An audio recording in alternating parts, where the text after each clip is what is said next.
sometimes people, they come from different denominations. They come from the same denomination. They come from different churches, or they're raised in a church, and they have preconceived ideas of what church should look like. And that's not always a good thing. They can have an incredible pastor, an incredible teacher and preacher pastor, but if we don't go back to the biblical template of what a church should be, and the biblical template of what you should be as a saint, as a minister of God, as a leader in the church, then we have missed the mark. And so let's talk about the basics. The basics is love the Lord your God with all your heart. That's where it starts. It's the love of God. When you love God with everything, heart, mind, soul, spirit, when you love God with everything, then you desire to do his calling, his bidding, his commandments, his request. You hear his voice and you're more willing to be obedient. And that's a real problem in this world today, is that we don't have a love for God the way we should. We may love him in our works, meaning we show up at church. We show up on Sunday mornings. Maybe we don't make it to Sunday night, or we don't make it on the midweek service. We don't make it to prayer meetings. We don't make it to the extra services. You know, the services like maybe you don't take your youth to youth service, or you don't make it to the children's ministry events that they have throughout the year. Or maybe you're not part of the age group extras, or you don't go to the Bible studies that are at individuals' homes, or the I'm not sure what your church calls it, but a cell group, or a breakout session that's at people's homes.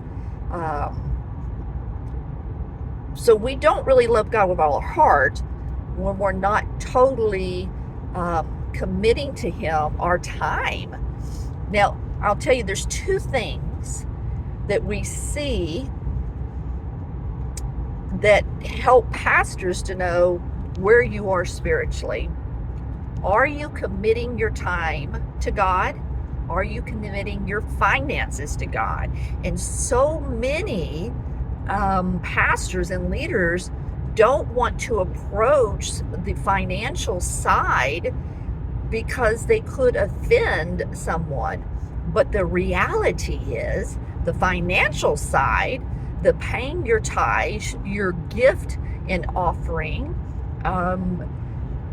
those are, again, signs that you love God.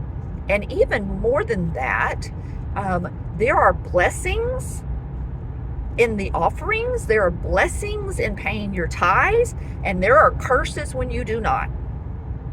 And so I hate to see people argue, well, they just want my money, and the only reason they want me to come to the church is because they want my money, and the only reason they care about me is because they want my money. No, they want blessings of God for you is what they want. And thank God for the pastor that has offering as part of the service, that gives you an opportunity to give from your heart to the kingdom of God. I think that's a good place to start, is to see what your commitment is to the kingdom of God. What is your true desire?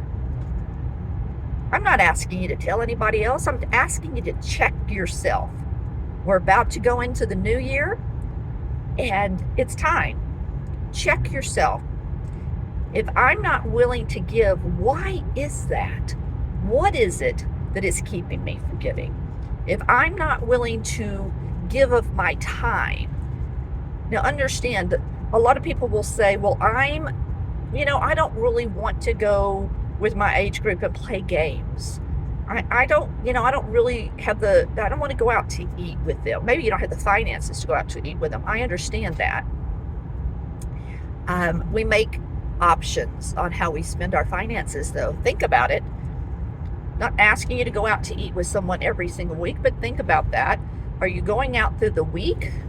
Are you going out to eat on your lunch hour?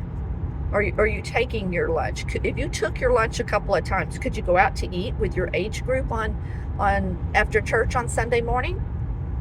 Because what those extras are about, those times that are more than just the preaching, is fellowship so that you can grow and you are with like-minded people.